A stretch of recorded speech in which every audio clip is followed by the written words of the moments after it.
Hello दोस्तों, good morning. स्वागत है एक बार फिर से आप सभी का एमजेटी एजुकेशन में। दोस्तों आज है 18 मई। आज की वीडियो में हम लोग बात करेंगे 18 मई 2022 के मोस्ट इंपॉर्टेंट करंट अफेयर के क्वेश्चंस के बारे में। और आज की भी वीडियो दोस्तों बहुत ज़्यादा डिटेल में समझाई गई है, तो पूरा वीडियो आपको एंड तक देखना है। पसंद आए तो इसे लाइक और शेयर करना है, और चैनल पर नए आए हो चैनल को सब्सक्राइब करके बेल आइकन को प्रेस कर लो, जिससे आने वाली वीडियोज़ का नोटिफिकेशन आप तक पहुँचता रहे। और हाँ दोस्तों, इस वीडियो को स्पॉन्सर किया है टेक्स्ट बुक ने। टेक्स्ट बुक पास को ज्वाइन करके आप 520 प्लस एग्जाम का मॉक टेस्ट सॉल्व कर सकते हो। यहाँ पर 13 लाख से ज़्यादा स्टूडेंट हैं, तो यानी कि आपको बेहतर कंपटीशन मिल जाता है, जिससे आप अपनी अच्छी से योग्यता को परीक्षण भी कर सकते हो। यहाँ पर हम लोग बात करेंगे CUET एग्ज़ाम की। और किसी बेहतर यूनिवर्सिटी में एडमिशन लेने के लिए सोच रहे हो तो आपको ये मॉक टेस्ट बुक पास ले करके ज़रूर सॉल्व करना चाहिए। यहाँ पर आपको 45 plus top mock test free में भी अभी मिल रहे हैं। 984 से ज़्यादा टोटल मॉक टेस्ट हैं CUET एग्ज़ाम के लिए। आपकी प्रिपरेशन को 50% तक बूस्ट कर देगा, और जिससे आपका सिलेक्शन पक्का हो जाएगा और आपको अच्छी से अच्छी यूनिवर्सिटी मिल सकेगी। आपको सिंपली क्या करना है, टेक्स्ट बुक का ऐप डाउनलोड करना है, लिंक डिस्क्रिप्शन में दिया गया है, या फिर आप वहाँ की वेबसाइट पर भी जाकर के एनरोल कर सकते हैं। कूपन कोड में MJT अगर आप एंटर कर देंगे तो 10% का एक्स्ट्रा डिस्काउंट पा जाएंगे। अभी के लिए ये टेक्स्ट बुक पास है दोस्तों 399 में, लेकिन आपको मिल जाएगा 360 रुपये में MJT कूपन कोड लगाने के बाद। तो आप डिस्क्रिप्शन में दिए गए लिंक को चेक कर सकते हैं। ध्यान रखिएगा, इस टेक्स्ट बुक पास से आप सभी एग्जाम के मॉक टेस्ट को सॉल्व कर पाओगे। चलिए शुरू करते हैं वीडियो को। सबसे पहले बात करते हैं कल के दिन के क्वेश्चंस की, कहीं आप भूल न जाओ। क्विकली कर लेते हैं रिवीजन। मणिक साहा दोस्तों BJP पार्टी के हैं, और ये त्रिपुरा के नए CM का चेहरा होंगे। अब 16 मई को अंतर्राष्ट्रीय प्रकाश दिवस मनाया गया, और मणिपुर में भारतीय सेना ने गरीब छात्रों के लिए कोचिंग सेंटर खोलने का फैसला किया है। वहीं UNCCD COP यानी COP15 शिखर सम्मेलन में भारत का प्रतिनिधित्व किया भूपेंद्र यादव जी ने। यह आइवरी कोस्ट में आयोजित किया गया। और अभी ज्ञानवापी मस्जिद में दोस्तों पुरातत्व विभाग के सर्वे के बाद शिवलिंग मिला है। फिलहाल कोर्ट का आदेश है यहाँ के एरिया को सील कर दिया जाए। हरियाणा ने ई अधिगम योजना शुरू की है। इसके तहत स्मार्टफोन और टैबलेट वितरित किए जाएंगे। स्मार्टफोन नहीं, टैबलेट वितरित किए जाएंगे। महाराष्ट्र दोस्तों GST पंजीकरण में GST रजिस्ट्रेशन के मामले में टॉप पर आया हुआ है। वहीं इसरो ने S-200 मानव रेटेड रॉकेट बूस्टर का सफलतापूर्वक परीक्षण किया है। विवेक कुमार देवांगन जी REC लिमिटेड का अध्यक्ष और प्रबंध निदेशक बनाए गए। और इसके साथ ही मैंने आपको बताया था कि निधि छिब्बर को CBSE की नई अध्यक्ष बनाया गया है। निधि छिब्बर, ठीक है ना, याद रखिएगा, इंपॉर्टेंट है। ऑस्ट्रेलिया के पूर्व क्रिकेटर एंड्रू साइमंड्स का निधन हो गया। ये टॉप 10 कल के क्वेश्चंस थे, जिनका आपने क्विकली रिवीजन किया। बात करते हैं उन 2 क्वेश्चंस की जो क्वेश्चंस मैंने आपसे पूछ रखे थे। विंग्स इंडिया का आयोजन कहाँ किया गया? हैदराबाद में किया गया। और बहुत सारे लोगों ने हैदराबाद के बारे में बहुत सारी डिटेल्स भी दी हैं। थॉमस कप का उपविजेता कौन रहा? तो इंडोनेशिया रहा। आज की वीडियो में हम लोग उबेर कप के बारे में भी जानेंगे। क्लियर? चलिए तो शुरू करते हैं आज की वीडियो आज के शानदार क्वेश्चंस के साथ। पहला क्वेश्चन है आज का, RBI के कार्यकारी निदेशक कौन नियुक्त किए गए? तो RBI ने अभी हाल ही में 2 अपने नए कार्यकारी निदेशक नियुक्त किए हुए हैं, राजीव रंजन और सीती कांठा पटनायक। इन दोनों को अपना एग्जीक्यूटिव डायरेक्टर में ऐड किया हुआ है RBI यानी रिजर्व बैंक ऑफ इंडिया। इसने दोस्तों राजीव रंजन को ऐड किया है, जो कि इससे पहले अभी मौद्रिक नीति विभाग या कहें मॉनेटरी पॉलिसी डिपार्टमेंट में प्रभारी सलाहकार और मॉनेटरी पॉलिसी कमेटी के ये सेक्रेटरी में काम कर रहे थे। और वहीं सीती कंठा पटनायक जो हैं दोस्तों ED में हुआ करते थे, और उससे भी पहले ये आर्थिक और नीति अनुसंधान विभाग में सलाहकार हुआ करते थे। क्लियर है? तो यहाँ पर इन दोनों को नियुक्त किया गया है। काम क्या होगा? राजीव रंजन जी जो होंगे ये कार्यकारी निदेशक के रूप में मॉनेटरी पॉलिसी कमेटी को ही देखेंगे फिलहाल के लिए, और जो पटनायक जी होंगे ये आर्थिक और नीति अनुसंधान विभाग को देखेंगे। RBI के बारे में बात करें तो 25वें गवर्नर हैं शक्तिकांत दास। अभी मॉनेटरी पॉलिसी कमेटी की दोस्तों बैठक हुई थी, और उसमें रेपो रेट को और कैश रिजर्व रेशियो को बढ़ाया गया था। रेपो रेट को 40 बेसिस पॉइंट या कहें 0.4% बढ़ाया गया था, और कैश रिजर्व रेशियो को 0.5% या कहें कि 50 बेसिस पॉइंट को बढ़ाया गया था। तो आज के टाइम पर रेपो रेट है दोस्तों 4.4%, याद रखिएगा, बहुत इंपॉर्टेंट है। कैश रिजर्व रेशियो है 4.5%। इसके अलावा रिवर्स रेपो रेट अगर बात करें तो ये है 3.35%, जो कि पहले भी था। और बैंक रेट जो है ये 3.25% है, ये भी पहले ही था। क्लियर है बिल्कुल? तो ये सब चीज़ें, अच्छा यहाँ बैंक रेट जो है 4.25% है। तो ये सब चीज़ें आपको याद रखना है, बहुत इंपॉर्टेंट है। अगला देखते हैं, हाल ही में किस अभ्यारण्य को बाघ अभ्यारण्य के रूप में अधिसूचित किया गया? तो अभी हाल ही में दोस्तों रामगढ़ विषधारी अभ्यारण्य को इसे बाघ अभ्यारण्य के रूप में यानी टाइगर रिजर्व के रूप में अधिसूचित किया गया है ऑफिशियली। देखिए घोषणा तो बहुत पहले ही हो गई थी, मैंने आपको बताया भी था, ये तो 52वां घोषित किया गया है, मैंने आपको 53वां भी बताया हुआ है। तो ये 52वां फिलहाल अभी ऑफिशियल डाटा के अनुसार 52वां बाघ अभ्यारण्य बन गया है भारत का, रामगढ़ विषधारी अभ्यारण्य। कहाँ पर है? राजस्थान में। याद हो अगर 53वां तो कमेंट करके बताओ, अभी मैं आपको बता रहा हूँ। तो 16 मई 2022 को ऑफिशियली ये लिस्ट हो चुका है, रामगढ़ विषधारी अभ्यारण्य ये बाघ अभ्यारण्य यानी टाइगर रिजर्व के रूप में घोषित हो चुका है। ये राजस्थान का चौथा होगा। राजस्थान में इससे पहले रणथंभौर, सरिस्का, मुकुंदरा हिल्स, इससे बाद अभी आ गया रामगढ़ विषधारी। क्लियर है? तो अभी status of tigers in India report जारी हुई थी 2019 में, तो तब बताया गया था कि भारत के 20 राज्यों में कुल 2967 बाघ हैं, ये भी आप याद रखेंगे। तो यानी कि भारत में अगर मोटा मोटी कहें तो 3000 के आसपास में बाघ हैं, ठीक है ना। अच्छा, अब ये तो था टाइगर रिजर्व। अगर टोटल नेशनल पार्क की बात की जाए तो भारत में कुल नेशनल पार्क की संख्या दोस्तों 106। ध्यान रखिएगा ऑफिशियल डाटा है, मतलब जो अभी बिल्कुल तरीके से आधिकारिक तौर पर घोषित करने के साथ साथ लिस्ट कर दिया गया है वो है, ठीक है। कुल टाइगर रिजर्व देखो अभी 52 लिस्ट हुए हैं, लेकिन 53वां प्रस्तावित हो चुका है, इसको मान्यता दिया जाना है। कौन सा है? गुरु घासीदास नेशनल पार्क छत्तीसगढ़ का, मैंने आपको बताया भी था। यहाँ पर नेशनल पार्क नाम देख करके आप कंफ्यूज मत होइएगा, नेशनल पार्क के अंदर भी टाइगर रिजर्व हो सकते हैं, ठीक है। नेशनल पार्क को टाइगर रिजर्व भी घोषित किया जा सकता है। तो फिलहाल 53वां गुरु घासीदास और 52वां कौन सा? रामगढ़ विषधारी राजस्थान का। क्लियर? राजस्थान आप यहाँ पर देख पाओगे मैप में, भारत का सबसे बड़ा राज्य है क्षेत्रफल की दृष्टि से, यहाँ पर है राजस्थान। बॉर्डर अपना शेयर करता है गुजरात से, मध्य प्रदेश से, उत्तर प्रदेश से, हरियाणा से और पंजाब से। जयपुर यानी पिंक सिटी यहाँ की राजधानी है। यहीं पर दोस्तों अभी लोकरंग महोत्सव मनाया गया था, लोकरंग महोत्सव याद रखेंगे आप। पुष्कर झील है, राजसमंद है, जयसमंद झील है, पिछौला है, फतेह सागर है, इसके अलावा सांभर झील भी है। यहीं पर सबसे ज़्यादा खारा पानी सांभर झील में ही होता है। Sariska national park, Ranthambore national park, Keoladeo देवघाना पक्षी विहार, ठीक है ना, और अभी रामगढ़ विषधारी, ये सभी यहाँ पर है। क्लियर? आगे देखते हैं, राष्ट्रीय डेंगू दिवस कब मनाया जाता है? National dengue day. तो दोस्तों प्रत्येक वर्ष नेशनल डेंगू डे मनाया जाता है 16 मई को।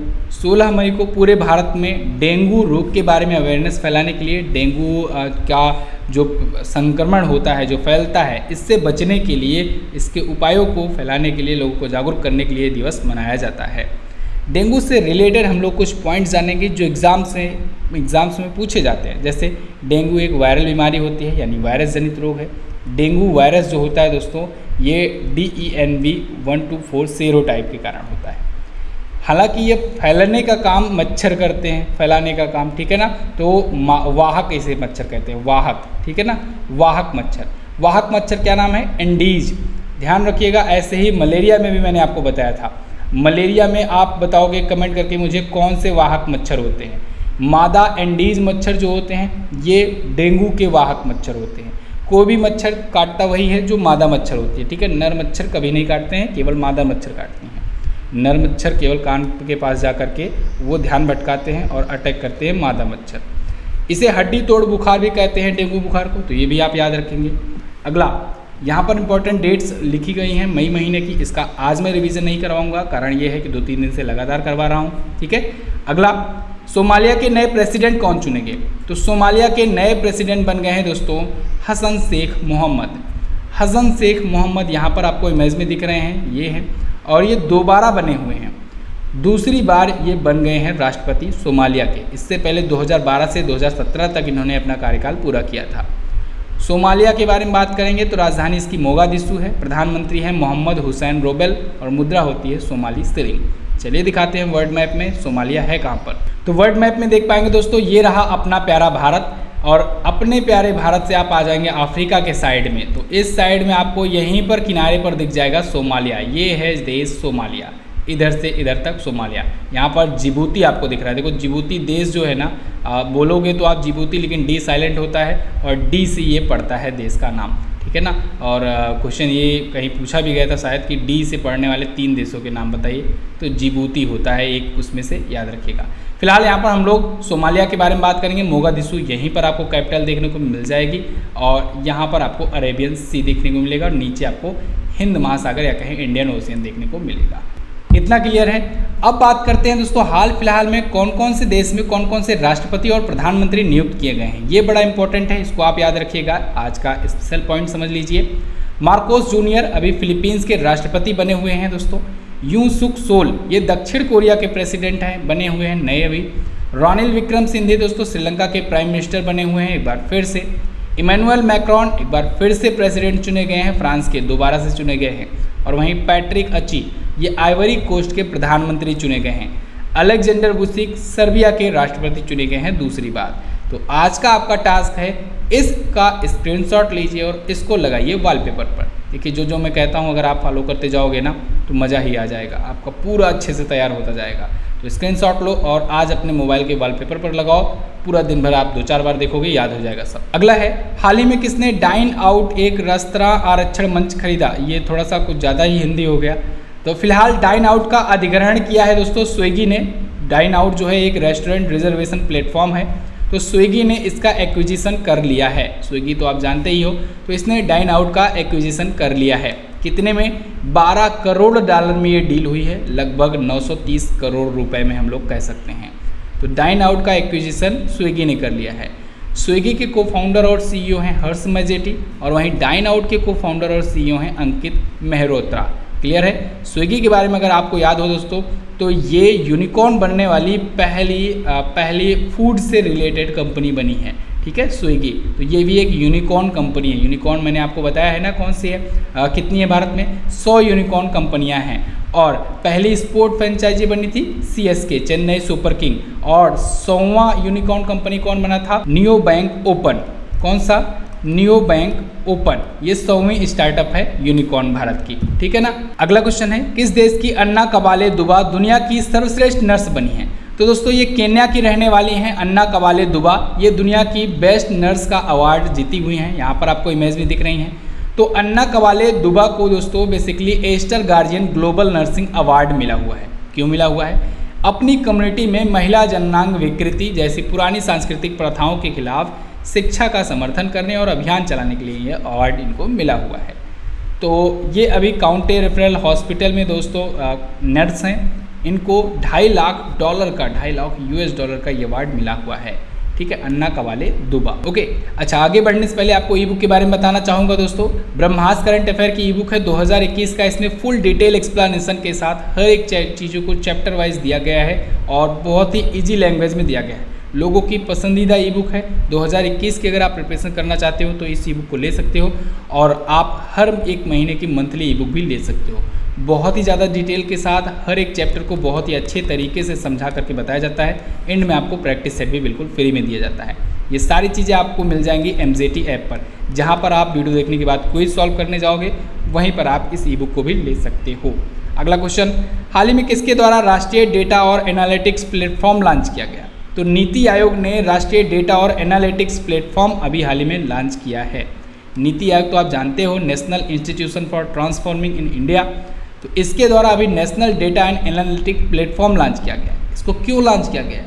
इसको इसलिए लॉन्च किया गया है जिससे दोस्तों अगर किसी को भी कोई भी डेटा से रिलेटेड डेटा चाहिए हो गवर्नमेंट का, तो वो बहुत ही आसानी से इस वेबसाइट इस प्लेटफॉर्म के माध्यम से प्राप्त कर सके और बिल्कुल ऑथेंटिक डेटा होगा और बिल्कुल जो भी मतलब कि एक कहते नहीं कि फेक डेटा नहीं मिलेगा, एक सरकार द्वारा अप्रूव्ड डेटा मिलेगा जो भी मिलेगा।